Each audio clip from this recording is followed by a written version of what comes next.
मेरी जिज्ञासा है। 12 भावना में आश्रम भावना का वर्णन है। केवल अपना स्वयं का आत्मा ही एकमात्र शरण है, लेकिन हमारे मंत्र, स्तोत्र, पूजा आदि में शरणागति का गुणगान होता है। इस विरोधाभास पर रोशनी डालने की कृपा करें। ओम नमः सिद्धेश्वर। यही कारण है वह कभी बाधित नहीं होता है। ठीक है ना। आपने जो शरण की बात कही कि जो हम पढ़ते हैं आर्य भावना में आत्मा ही शरण है, ध्यान रखिए। आपको पता होना चाहिए, मैंने शायद कल बताया था, आज सुबह भी बताया था, हमारे भाई उन्होंने पंच परमेष्टि के मूल गुण पूछे थे। ठीक है ना। तो उन पंच परमेष्टि के मूल गुणों में जो है अनंत की सभी जानते हो 46 मूल गुण होते हैं, सिद्धों के जो है 8 होते हैं, आचार्यों के जो मूल गुण होते हैं वो 36 होते हैं। किनके होते हैं? और उन 36 मूल गुणों में कौन कौन से पता है? 10 धर्म, 12 अनुपेक्षा, 10 तप, 12 प्रकार के तप, 6 आवश्यक, पंचाचार, 3 गुप्ती। ठीक है ना। तो मुख्य रूप से जो 12 भावनाओं का चिंतन कौन करता है? आचार्य परमेष्टि उनके मूल गुण हैं। ठीक है ना। मूल गुण हैं तो वो आचार्य परमेष्टि होते हैं, वो उसका पालन करते हैं। उपाध्याय और साधु जो है उनके उत्तर गुण हैं तो वो भी पालन करते हैं। और आचार्य उपाध्याय साधु जो है वो मुनि हैं। क्या है? मुनि हैं। और वो कब चिंतन करते हैं? अप्पा सो परमप्पा, जब आत्मा का चिंतन करते हैं, क्या शुद्धोपयोग में लीन होते हैं, तो उस समय जो है वो क्या करते हैं? हमारी आत्मा ही शरण है। अप्पा सो परमप्पा, आत्मा ही परमात्मा, बाकी कुछ नहीं है। हम परमात्मा परमागम जो वीतराग स्तोत्र उसमें पढ़ते हैं, वहाँ पर बोलते हैं कोई नहीं है, ना शिष्य है, ना गुरु है, ना हीन है, ना दीन है, कोई भी नहीं है। चिदानंद नमो वीतरागम। ठीक है ना। तो इसलिए जो है ये 12 अनुपेक्षा मुख्य रूप से आचार्य उपाध्याय साधु या अपने जो है वो करते हैं। तो इसलिए वो जब ध्यान करते तो अप्पा आत्मा का ध्यान करते, उस समय वो ये सोचते हैं निश्चय, क्योंकि वो इस समय निश्चय में शुक्ल ध्यान आदि में जो है निर्विकल्प ध्यान में है, तो इसलिए वो निश्चय के अधिकारी हैं। इसलिए वो वहाँ पर कहे कोई शरण नहीं है, केवल शरण है तो हमारी आत्मा ही शरण है। ठीक है ना। तो इसलिए वो उस अपेक्षा से दूसरी, जब हम मुनि भी क्यों ना हो या आचार्य उपाध्याय भी क्यों ना हो, और चाहे तुम लोग भी हो, तो जिस समय हम जो है मुनिराज शुद्धोपयोग में लीन नहीं है, शुद्धोपयोग में लीन नहीं है, ठीक है ना, सोपयोग में है, तो उस समय क्या कहेंगे? गुरु भक्ति करते हैं, प्रभु भक्ति करते हैं। क्यों करते हैं? क्योंकि हे भगवान आपकी भक्ति से हमारे कर्म नष्ट होंगे। तो वो व्यवहार है। क्या है? हमारे 2 प्रकार का धन है, निश्चय और व्यवहार। ठीक है ना। जब ध्यान में लीन होते हैं तो उस समय जो है निश्चय होता है, और जिस समय हम व्यवहार की क्रिया आदि करते हैं रहते हैं, तो उस समय जो है वो कथन करते हैं, क्या चित्तारी शरणम पवज्जामि। पढ़ते नहीं पढ़ते? ये झुटलाओगे क्या आप? नहीं झुटला सकते। तो चित्तारी शरणम पवज्जामि, मैं 4 की शरण में जाता हूँ। अरहंते शरणम पवज्जामि, अनंतों की शरण में जाता हूँ। जहाँ साक्षात अनंत भगवान समोषण आ जाता है, उनकी समोषण में पहुँच जाते हैं। और उनकी समझ में पहुँच करके क्या होता है? आत्मा की रक्षा होती नहीं होती। कहाँ 7वें नरक में जाना था? क्या राजा सैनिक को 7वें नरक जाना था, और भगवान महावीर स्वामी के समोषण में चले गए, उनकी शरण ले ली, व्यवहार से ली थी ना। तो क्या हुआ? उनकी जो है आत्मा की रक्षा हो गई। जहाँ 33 सागर में जो है दुख भोगने थे उस आत्मा को, और कहाँ केवल 84,000 में ही काम चल गया। तो व्यवहार से उन्होंने शरण ली, भगवान के अनंतों की शरण ले ली, तो उनका क्या हो गया? उद्धार हो गया। एक मेढक ने भगवान की शरण लेने जा रहा था, उसका उद्धार हो गया। तो व्यवहार से जो है अनंत की शरण लेते हैं। सिद्धों की भी जो है हम क्या करते हैं, उनकी पूजा भक्ति आदि करके जो है, उनका ध्यान आदि करके जो है उनकी हम शरण लेते हैं परोक्ष रूप में। अनंत की प्रत्यक्ष लेते हैं, उनकी परोक्ष लेते हैं कि हे भगवान आप ही हमारी शरण हो, आप ही हमारी रक्षा करो। व्यवहार से कह देते हैं। हम जो है जितनी पूजा पाठ है सब में यही लिखा है, तुम ही खेवनहार खेवटिया तुम हो प्रभु। तुमने उसको बताओ नौकर बना दिया, उनको नाव वाला बना दिया और हम मारे बने बैठे हैं। तो ये व्यवहार की भाषा है। तो हमारे निश्चय भी चलता है और व्यवहार भी चलता है। व्यवहार के बिना निश्चय नहीं है और निश्चय के बिना कोई मतलब जो है सिद्धि नहीं है। तो इसलिए जो है जब सामान्य जो है व्यवहार आदमी चलते हैं तो वहाँ पर कहते हैं अनंत भगवान ही हमारे शरण हैं, और कोई शरण नहीं है दुनिया की। और जितने भी अन्य देवी देवता है कोई नहीं, केवल अनंत भगवान ही हमारे शरण है, सिद्ध भगवान ही शरण है, साधु परमेष्टि शरण है। और साधु परमेष्टि में आचार्य उपाध्याय साधु आ जाते हैं, वो शरण है। और केवली प्रणीत जो धर्म है वो ही हमारा शरण है। तो ये व्यवहार से हम उसको कहते हैं, मानते हैं और उसका प्रभाव पड़ता है। कितने लोग ऐसे होते हैं जो परेशान दुखी होते हैं, कुछ कष्ट में होते हैं, जैसे गुरुओं के पास आ जाते हैं, उनका आशीर्वाद मिलता है, उनकी समस्या दूर हो जाती, समझ गए ना। तो व्यवहार से व्यवहार भी जरूरी है और निश्चय भी जरूरी है। जब हम निश्चय की ओर जब कदम बढ़ा लें, जब हम जो मुनि बन जाएं हैं, तो उस समय हम निश्चय का ध्यान कर सकते हैं। और जिस समय मुनि नहीं है, हमारे का नहीं है मतलब जो है, तो उस समय हम जो है व्यवहार का ही शरण हमें लेना पड़े। जब तक मुनि नहीं बनोगे और मुनि बनकर शुद्धोपयोग में लीन नहीं होगे, तब तक आपको जो है सबके लिए व्यवहार की शरण लेना चाहिए। अनंत की लोगे, सिद्ध की लोगे, आचार्यों की, उपाध्याय सब साधु की, उनकी शरण लोगे, धर्म की शरण लोगे, तभी तुम्हारा जो है पापों से दुर्गति से आपकी जो है रक्षा होगी, अन्यथा आपकी रक्षा होने वाली नहीं है। तो इसलिए हमारे कहते हैं एक साधन है, एक साध्य है। व्यवहार हमारा साधन है और निश्चय साध्य है। कारण और कार्य है, व्यवहार कारण है, निश्चय कार्य है, ठीक है ना। तो ये दोनों एक दूसरे के पूरक हैं, समझ गए ना। तो उससे ही हमारा कार्य होता है। एक नहीं, दो पहिए से हमारी गाड़ी चलती है, एक पहिया खराब हो गया तो गाड़ी वहीं रखी रह जाएगी, ठीक है ना। तो ये दोनों पहिया होना जरूरी है। तो निश्चय भी जरूरी है और व्यवहार भी जरूरी है। और यही हमारा भगवान महावीर स्वामी का सिद्धांत है। अनेकांत क्या है, शादवाद क्या है यही तो है। भगवान आदिनाथ मोक्ष ले गए, उनकी वाणी आज भी चल रही है। महावीर स्वामी मोक्ष ले गए, लेकिन आज भी 2500 वर्ष बाद उनकी वाणी चल रही है। किसी प्रकार कोई विवाद नहीं है, क्योंकि उन्होंने जो है एकांत से कथन नहीं किया, अनेकांत से कथन किया है, शादवाद से कथन किया है। और इसी कारण से जो है वो आज भी निर्विवाद रूप में चल रहा है। इसमें किसी प्रकार की कोई शंका हमें नहीं करना, संदेह नहीं करना चाहिए। वो बात अलग है, हम नहीं समझ पा रहे हैं, उसको हम समझें, लेकिन जो है हमारे जो भगवान की वाणी में कहा गया है वो सत्य सही यथार्थ है, ऐसा हमें उसको जानना, श्रद्धा करना और अपने उसको स्वीकार करना चाहिए। कर्म का क्षय हो, और कहीं इसमें लिखा है कि सभी कर्म का क्षय हो, तो क्या ठीक है पुण्य कर्म? बहुत सुंदर। उसमें जो है निर्जरा की बात चल रही थी, संबर की बात चल रही थी। तो उसमें बता रहा था कि जो है संबर जो होता है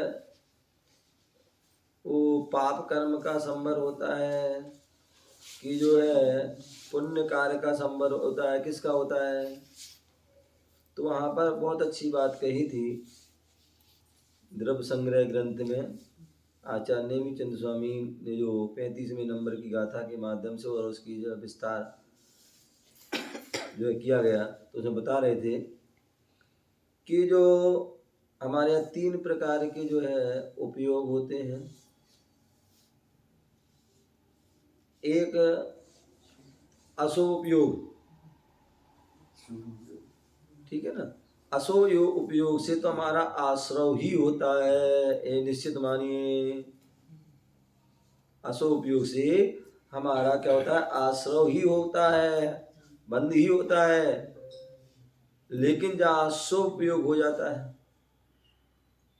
आप गुरु की वाणी सुन रहे हैं, आपका उपयोग कौन सा चल रहा है? स्वउपयोग चल रहा है। तो आप किससे बच गए? किससे बच गए? अशुभ उपयोग से बच गए, तो पाप से बच गए। सुन तो वही तो मैं बता रहा हूँ, सुनो तो क्या हो रहा है। पाप से बचे नहीं बचे, अब पाप से बचे, लेकिन अभी जो है पुण्य आश्रय चल रहा है अभी आप, क्योंकि आप अच्छी कर रहे हैं ना, उपयोग आपका अच्छा है, तो आपका पुण्य आश्रय चल रहा है, ठीक है ना, क्योंकि आपका अभी सोपयोग है। लेकिन जैसे ही आप शुद्धोपयोग में लीन हो जाओगे, क्या, और शुद्धोपयोग में नहीं आ जाओगे लीन, तो शुद्धोपयोग में लीन हो जाएंगे, तो वहाँ जो है दोनों प्रकार के आश्रव का संबर हो जाएगा। क्या हो जाएगा? दोनों प्रकार के आश्रव का संबर। अब वहाँ पर ना जो है पुण्य पापाश्रय होगा, ना पुण्य आश्रय होगा, क्योंकि वो शुद्धोपयोग में लीन हो गया। वहाँ कोई मतलब उनका जो है क्रिया कोई आदि वो नहीं चल रहा है, तो शुद्ध में लीन है, तो इसलिए वहाँ दोनों से बच जाए। जैसे एक उदाहरण आता है, कुछ लोग कहते हैं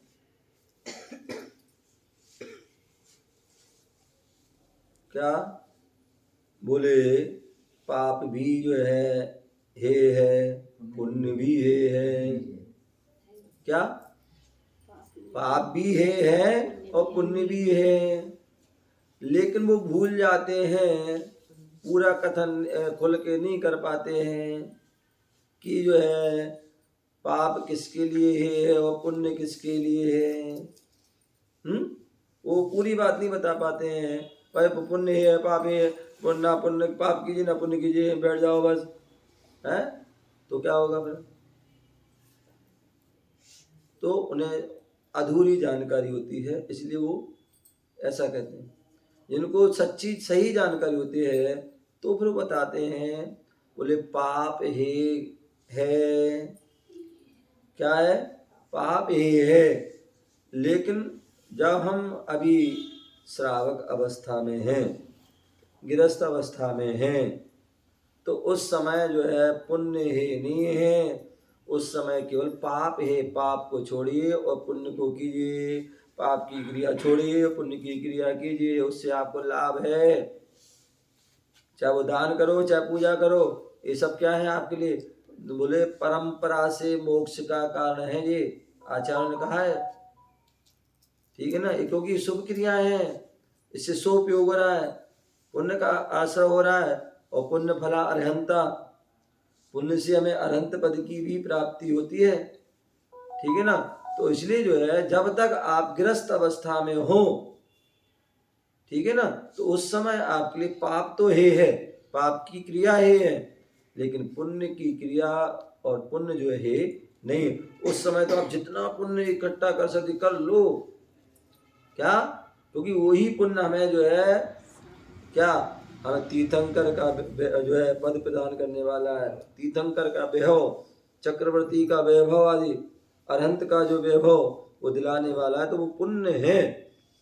तो इसलिए श्रावक अवस्था में तो जितना हम पुण्य संग्रह कर सकते करिए करिए करिए, और जब आप मुनि बन जाओ, क्या बन जाओ? बोले मुनि बन जाओ, फिर आराम से जो है फिर अब ना तो पाप करना है और ना पुण्य की ओर करना है। अब तो आपको जो है ना अशुभ करना है, अशुभ उपयोग में जाना है, ना शुभ उपयोग में जाना है। अब तो आपको शुद्धोपयोग में लीन होना है, ना अशुभ क्रिया करना है ना शुभ क्रिया। उस समय तो अब तो जब ध्यान में बैठो तो उसमें से बस ध्यान कीजिए, ठीक है ना। तो फिर उस समय जो जब ध्यान निर्विकल्प ध्यान में लीन होते हैं, तो उस समय कहा जाता है कि भैया आप तुम्हारे लिए पुण्य भी, पाप भी है और पुण्य भी है। जैसे उदाहरण आता है कि मान लीजिए नरेंद्र जी, आपको कांटा लग गया है। क्या लग गया? कांटा लग गया, मतलब कांटा मतलब लकड़ी का जो कांटा होता है ना, लकड़ी कांटा लग जाता है, या कांच लग जाता है, या तार लग जाता है, कहीं भी कुछ हो जाता है, तो मतलब कांटा लग गया, ठीक है ना। मतलब कांटा मतलब पाप का कांटा लग गया है। अब कहाँ पाप के कांटे को कैसे निकालोगे? कांटे को कांटे से निकाला जाता है। क्या? कांटे को कांटे से निकाला जाता है। पहले गांव आदि के देहात के लोग तो क्या करते थे, जो कांटा लग गया तो उस कमजोर कांटे को अच्छे बढ़िया मजबूत कांटे से, बमूरा आदि जो भी जो टूटे ना, ऐसे उस कांटे से निकाल दे। फिर बाद में सुई आ गई, तो सुई तो एक जो है कांटा, लकड़ी का कांटा लगा है, पाप का कांटा लगा है, तो उसको क्या करो भाई, जो सुई है समझ लो पुण्य का कांटा है। क्या करो? पुण्य का कांटा है, उस पुण्य के कांटे से पाप के कांटे को निकाल दो। क्या कर दो? पुण्य के कांटे से क्या करो? पाप के कांटे को निकाल दो। अब जो है भैया टोंगिया जी, अब आपका कांटा निकल गया तो कांटे को क्या करोगे? हैं? जो पाप का कांटा उसको फेंक दोगे, और जो है जो पुण्य का कांटा उसको भी साइड में रख दोगे। समझ गए ना? छोड़ दोगे। तो कब? जब हमारा पाप का कांटा निकल जाए तब जो है पुण्य का जब का कांटा भी अलग कर देते हैं। तो उसी प्रकार से जो है जब हम वहाँ पर हो जाते हैं तो फिर हम जो है पुण्य आदि को भी छोड़ देते हैं। ठीक है? तो अम्मा क्या समझ गए ना? हो गया? संतुष्टि कैसे प्राप्त की जा सकती है? बहुत बड़ी। आपने सुना होगा आशा पास महा दुखदानी, और अपन सब पढ़ लेते हैं, जानते हैं, लेकिन फिर भी भूल जाते हैं। तो ये हमारे यहाँ पंडित जी हैं। हाँ, तो जो है हमारे लिए बोले आशा, जहाँ आशा रहती है, जहाँ इच्छा रहती है, जहाँ अपेक्षा रहती है, जहाँ लोभ रहता है आदि, तो वहाँ पर जो है दुख है, अशांति है। ठीक है ना? और जहाँ पर जो है संतोष है, क्या है? संतोषी सदा सुखी।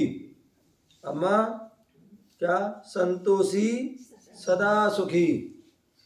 संतोष को धारण कर लीजिए तो आप अनावश्यक दुख से, कष्ट से, टेंशन से, परेशानी से बच जाओगे। अन्यथा आज व्यक्ति जो है क्या है? दुखी है, परेशान। और कौन दुखी है? कौन परेशान है? कभी भिखारी परेशान नहीं है, कोई जो है मजदूर परेशान नहीं है, कोई गरीब व्यक्ति जो है वो परेशान नहीं है।